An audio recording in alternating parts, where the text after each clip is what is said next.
2016 সালের ফেব্রুয়ারি মাস। বিশ্বের অন্যতম বৃহত্তম সাইবার ডাকাতির ঘটনা ঘটে যায় নীরবে, রাতের আধারে, এবং কেউ টের পায়নি। বাংলাদেশ ব্যাংকের অ্যাকাউন্ট থেকে মাত্র কয়েক ঘণ্টার মধ্যে গায়েব হয়ে যায় 81 মিলিয়ন মার্কিন ডলার, বাংলাদেশি মুদ্রায় যা প্রায় 700 কোটি টাকারও বেশি। কিন্তু এই গল্পের সবচেয়ে ভয়ঙ্কর অধ্যায়টা শুরু হয় আরও আগে, যখন সতর্ক বার্তা এসেছিল এবং কেউ শোনেনি। Federal reserve bank of new York, এখানেই ছিল বাংলাদেশ ব্যাংকের বৈদেশিক মুদ্রার রিজার্ভ। 4 ফেব্রুয়ারি 2016 সাল, রাত তখন গভীর, ঢাকায় সবাই ঘুমিয়ে। ঠিক সেই মুহূর্তে হ্যাকারদের একটি দল সুইফট ব্যাংকিং সিস্টেমের ভেতর দিয়ে একের পর এক পেমেন্ট অর্ডার পাঠাতে থাকে। 5টি ট্রানজ্যাকশন, গন্তব্য ফিলিপাইনের রিজাল কমার্শিয়াল ব্যাংকিং কর্পোরেশন।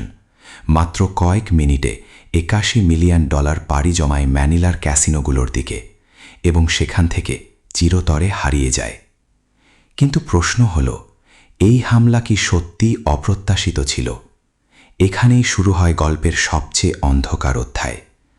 সাইবার নিরাপত্তা বিশেষজ্ঞরা পরে জানান, বাংলাদেশ ব্যাংকের সিস্টেমে হ্যাকাররা প্রথম প্রবেশ করেছিল 2015 সালে, অর্থাৎ আক্রমণের প্রায় 1 বছর আগে।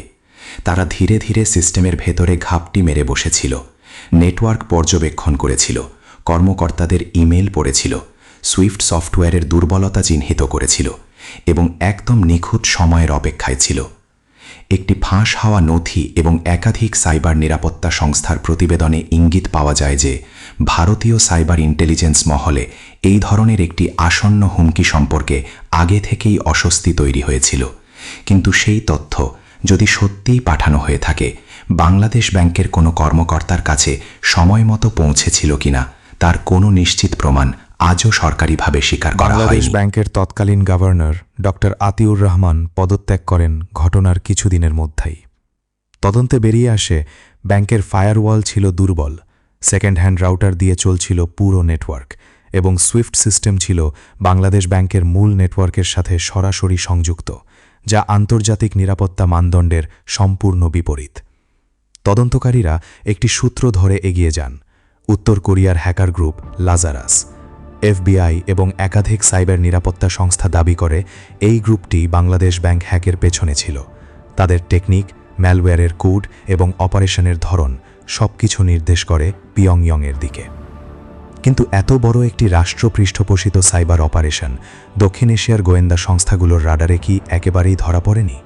নাকি ধরা পড়েছিল, কিন্তু আমলাতান্ত্রিক জটিলতায়, কূটনৈতিক সংকোচে অথবা নিছক সাংগঠনিক ব্যর্থতায় সেই তথ্য সঠিক মানুষের কাছে পৌঁছয়নি? 81 মিলিয়ন ডলারের মধ্যে মাত্র 15 মিলিয়ন ডলার ফেরত আসে, বাকি 66 মিলিয়ন আজও নিখোঁজ।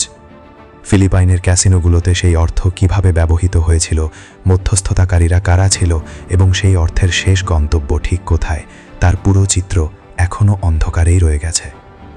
একটি দেশের কেন্দ্রীয় ব্যাংক লুট হয়ে গেল এবং পৃথিবীর কেউ সময় মতো থামাতে পারল না।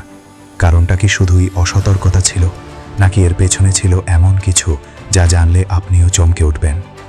সেই উত্তর হয়তো এখনও কোথাও একটি বন্ধ ফাইলের ভেতরে অপেক্ষা করছে।